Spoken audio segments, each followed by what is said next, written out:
Welcome to the Shared Path. I'm Maggie Linton. Most everyone has heard about the devastation in Maui caused by a wildfire. Our next guest, Carl Powell, who lives in Maui, joins us for an update and to talk about his two new books, which promote happiness, recovery, and resilience. Carl is also an entrepreneur, wellness coach, and motivational speaker. So glad to have you join us again, Carl. Thank you. Maggie, always great to come and talk to you. This All is right. maybe not the best. This may not be the greatest, but I think it's an important conversation to have. Well, I think it is the greatest because number one, you're there. You know what's Yeah. going on. You know the Mm. truth because we have heard so many different things. Talk about, I noticed when you came on, it was Maui Strong, and I know that that continues to be the theme, but talk about Mm. what's going on in Maui. Well, let's start about the fire itself. The fire was a natural disaster. It happened. At this particular moment, everyone is trying to find fault. Who did what? Who was wrong? Who was right? I'm going to repeat, it was a natural disaster.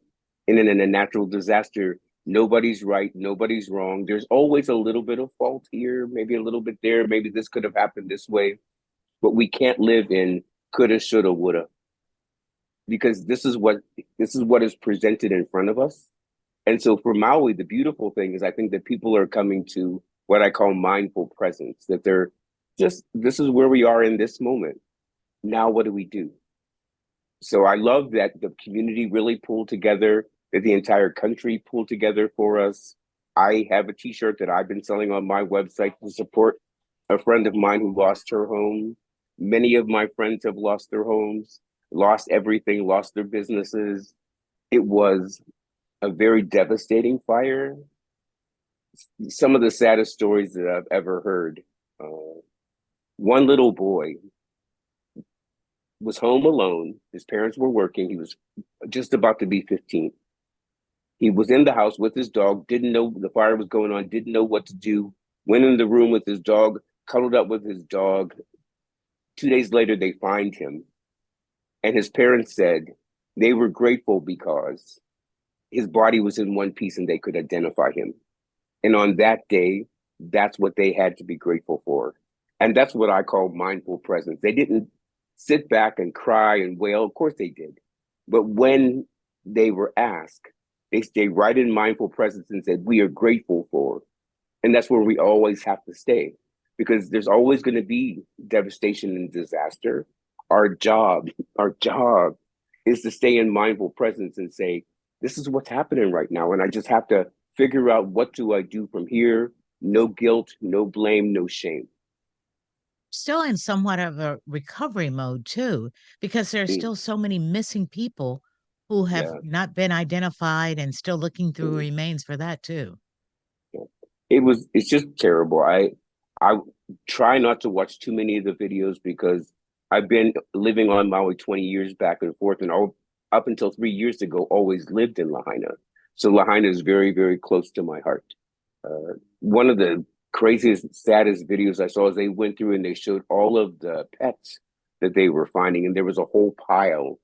I wish I could unsee that, but unfortunately, I cannot unsee that. But it just shows how quick the fire moved. No one had time to do anything. They said that when the fire was moving, it was moving a mile a minute. So it just went through that town and Yeah. just wiped out the entire town. So The, what a beautiful town too. For those of yeah, us who have traveled there and mhm, eaten there and been right by the water. The water actually mhm. turned out to save a lot of lives too, though, didn't it? Yeah, because a lot of people they had no other place to go. They jumped right in the ocean, and that's what saved them from the fire. But yeah, what a beautiful place. Lahaina was the first capital of the state. And so a lot of historical buildings and monuments were in Lahaina that got burned. Churches that have been there forever. The banyan tree, which is a symbol of freedom and everything about Maui, got really, really damaged. We don't know if it's completely devastated, but we know it's damaged. Uh, we really appreciated that the president came and took his time out. And let's clarify, because we talked about this. Yes, we did. Let's talk about why the president waited for 13 days mm, to come because he was asked mm, not to come immediately because there was so much mm, other stuff going on. mm. If you've ever been here, you know that there's one road that goes in and out of Lahaina. So, in order for the president to come through with his motorcade, he would have had to have blocked the entire road and stopped recovery efforts, stopped, people getting resources to the victims. So, no, he didn't need to come here up until the time that he did show up, because the time that he did show up, they had infrastructure. They knew what they were doing. They knew these people needed water. They knew these people needed food. This is where the devastation is. This is where we can walk. This is where we can't walk. Now the roads are open. So he came at a very good time for the island. Unfortunately, there's never going to be a good time for most people.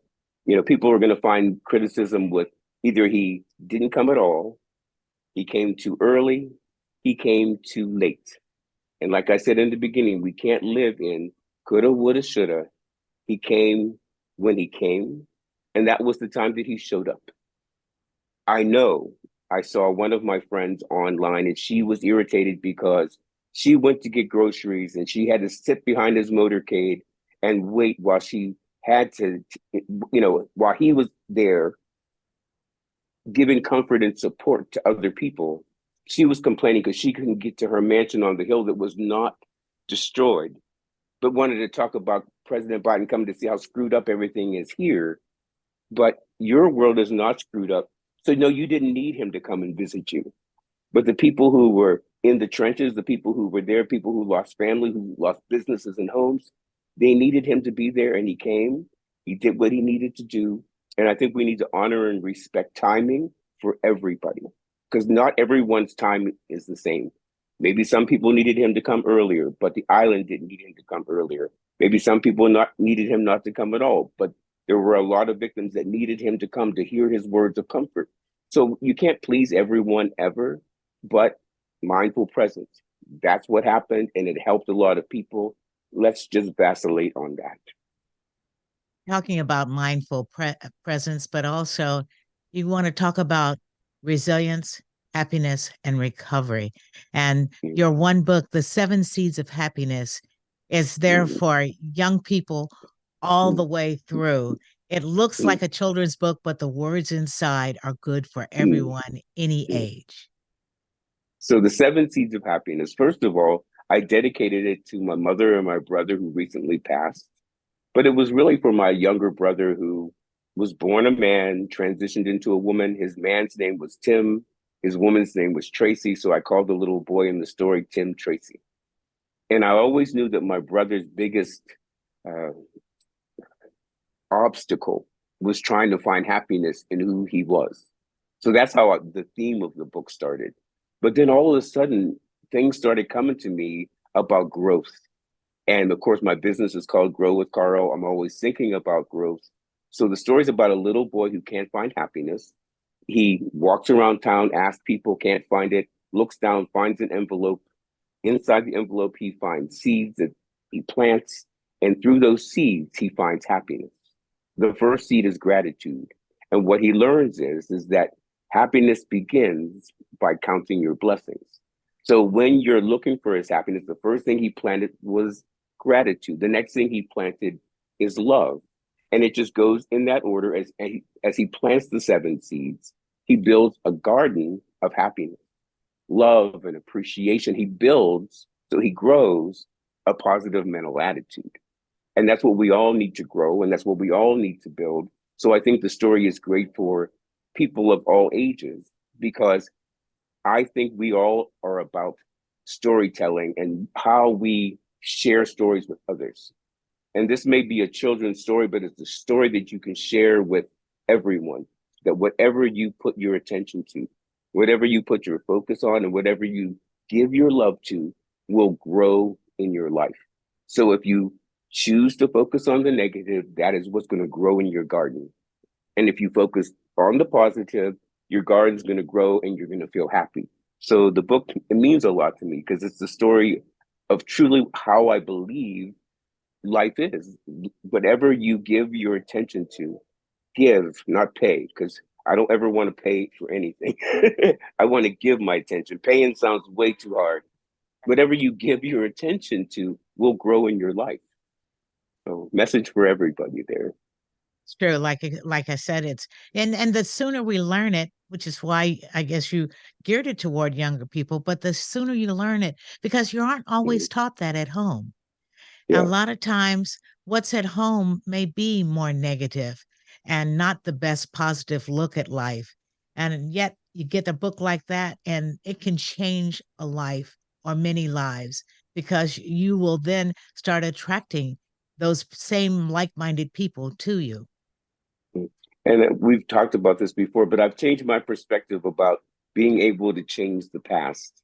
And part of this book teaches me what I want to teach everyone else is that your parents didn't have the tools. They didn't come equipped with the tools to raise children. They just didn't. They learned as they went.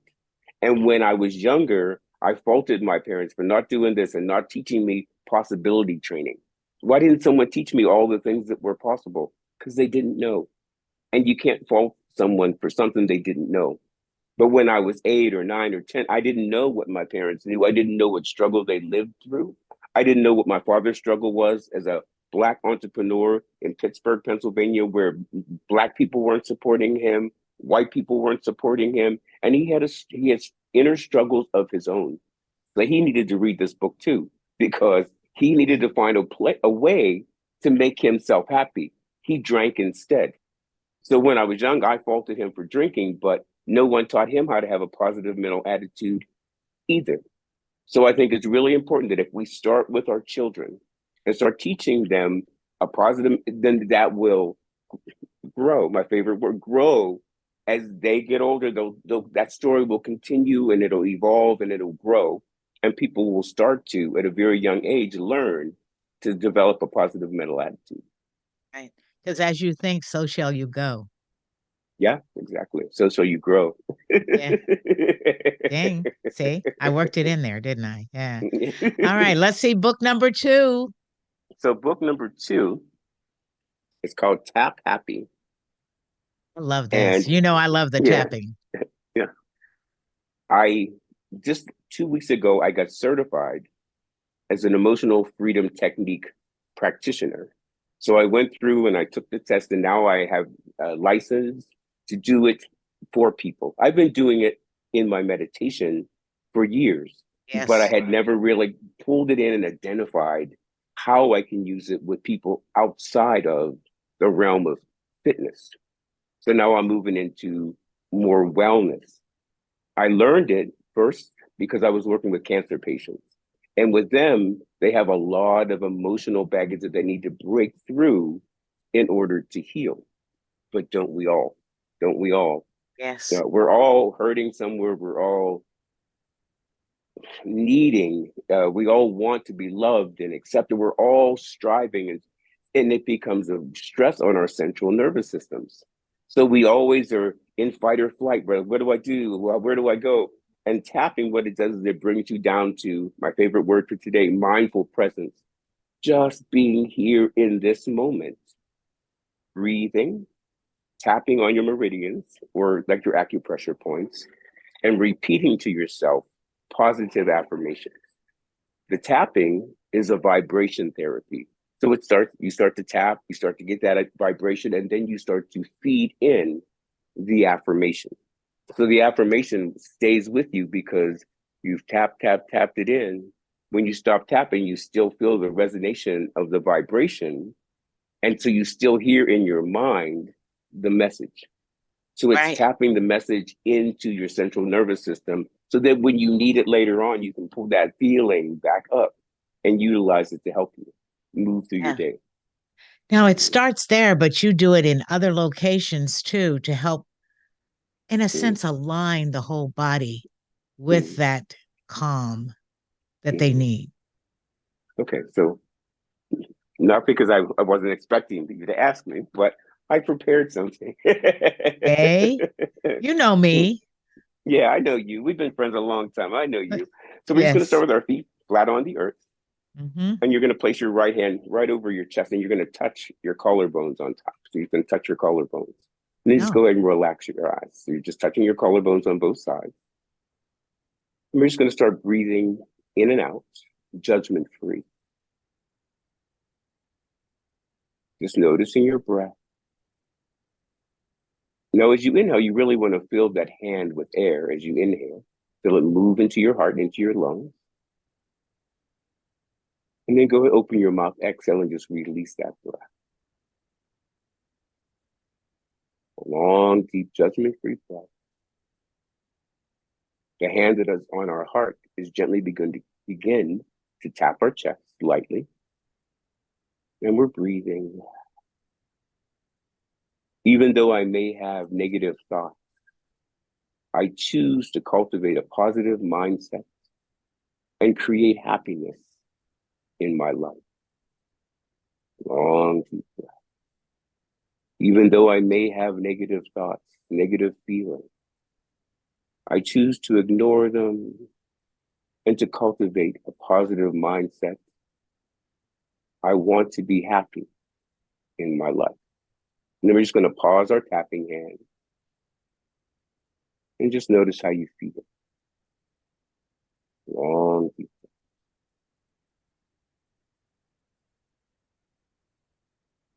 Our eyes are going to softly open. And then we're just going to come out and rub the sides of our hands. Create a little heat. Our next tapping point is the karate chop. 4 fingers of your left hand, side of your right hand, and we're going to gently begin to tap the karate chop. Tap the chop. So your fingers on the chop. And then go ahead and relax your eyes. And just breathe. I am the creator of my thoughts. I choose to focus on the positive and to stay optimistic. I am the creator of my thoughts. I choose to focus on positivity and optimism. Long, deep breath. I'm just going to pause that tap. Breathe and just notice how you feel.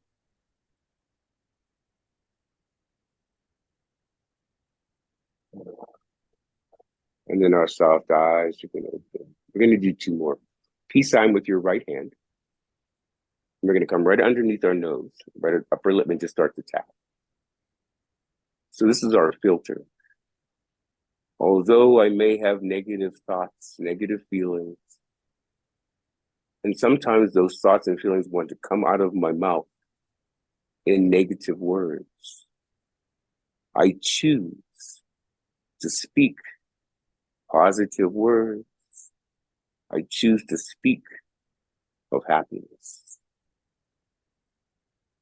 When a negative word comes into my mouth, I'll choose to change it with a positive one. I am the creator of my thoughts. I choose to be positive. Pause your tapping and just breathe.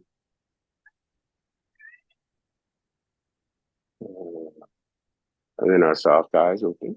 And we're just going to change our peace sign to the left. Come right underneath the lip. And start to tap on the chin. And these are the words that actually come out of my mouth. Today, I choose to speak positive words, to share positive stories and positive feelings. I am the creator. Today, I choose to create positivity and optimism. I choose to share it with others with my words. I know the value of words. Words can be daggers, or words can be saviors. Today, I choose to save people and save myself by speaking optimistically. And then we're just going to pause the tapping and breathe.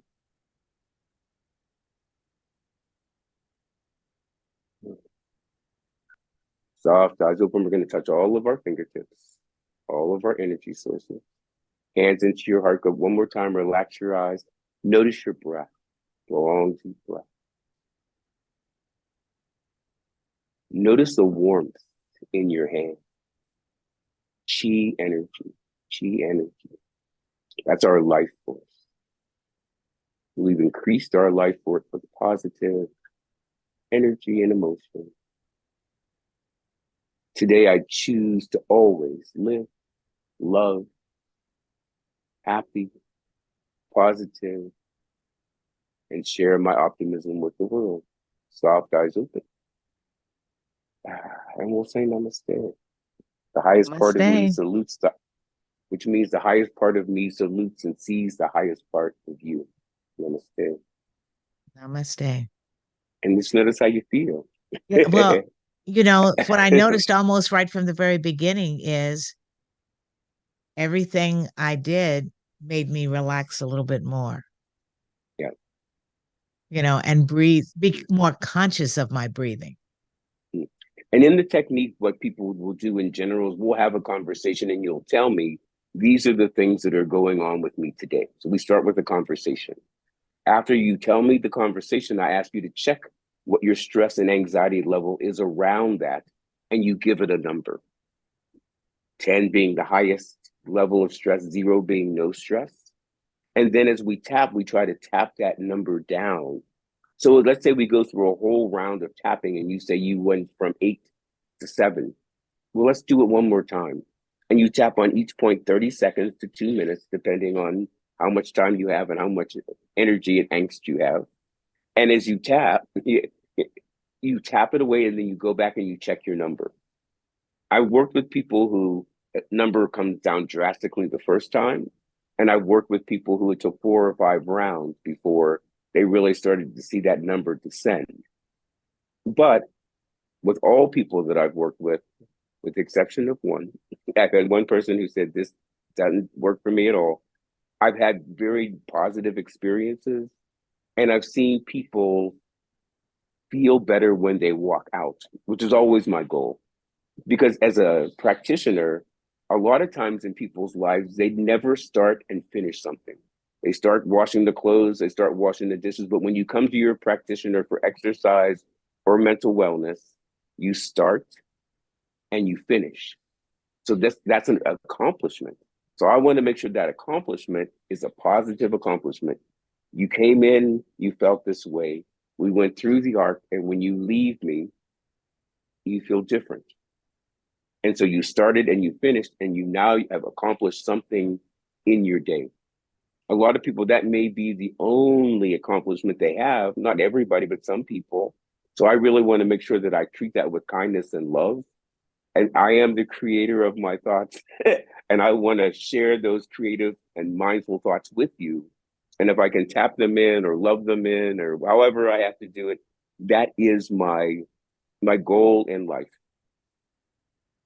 New for me because I had to reevaluate myself after the pandemic, just like everybody else. Who am I? Yeah. What do I do? But what came with that was 60. So right in the middle of the pandemic, I turned 60 and my life was different. My time period was different. Now I'm on that last track of my life where I really want to create my legacy.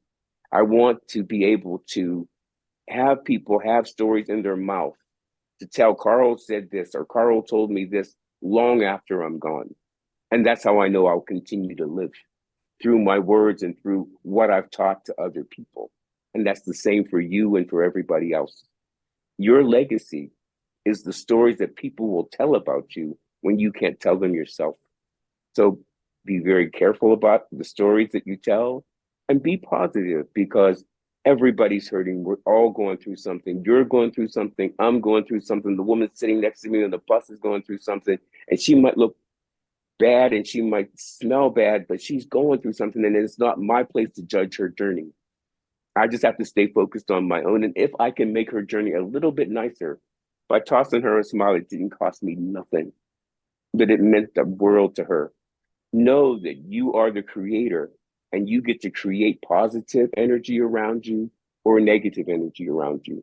If you always feel like you're walking down a trail of negativity, you brought all that stuff with you.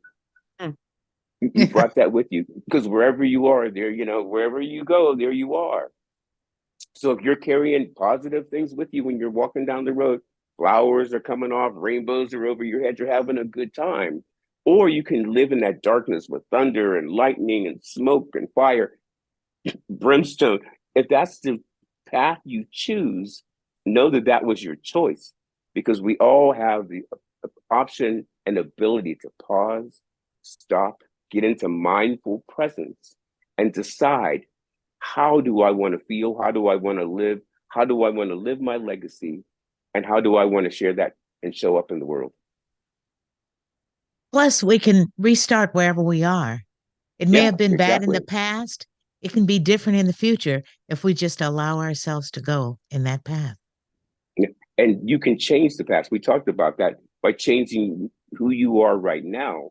If I have a more positive mindset, I can look at my past with a much more positive spin than if I was sitting here looking at it with a negative. If I was looking back at my father's experience, I could be very negative and say, well, he drank and he did this, or I can take it into a positive thing where this was a man struggling, trying to support 3 kids that he wasn't planning on having and doing the best that he could do. And that turns into a really positive story. So it's the stories you tell yourself, and they reflect in the stories that people will tell about you when you don't have the life to tell for yourself. Pearls of wisdom from you today. Thank you Oh, very much. well, thank you. I was going to ask you what you want to leave us with, but you've just left us with something to think about. Um, the one thing I do want to say, you said you do have a T-shirt up now as a fundraiser for Maui. Yes, if you go to my website, carlpowell.com, there is the T-shirt on the front page that you can buy. The T-shirt is about $20. Whatever profit I make, I give directly to the person who lost their home. And also, I have a plan to use the books to go around the island and help kids with the children's book, with the 7 Seeds of Happiness. And I want to go around and help people tap the fire out, because that's my, I think we need to tap the fire out now. The fire is now gone. Let's tap it out of our mind, tap it out of our bodies, and let's heal. Because until you tap it out, you can't heal. So I'm here. I really want to bring healing energy, not just to the island, but to everyone, because I want healing and happiness to be my legacy. Oh, it is, as far as I'm concerned, and always will be. So, once again, many thanks to my friend Carl Powell. Please visit his website, carlpowell.com, for more on his many activities, his books, and also his fundraising t shirt. That's carlpowell.com. Until next time, continue to seek peace and spread lots of love. Give it a tap, folks. I'm Maggie Linton. Oh.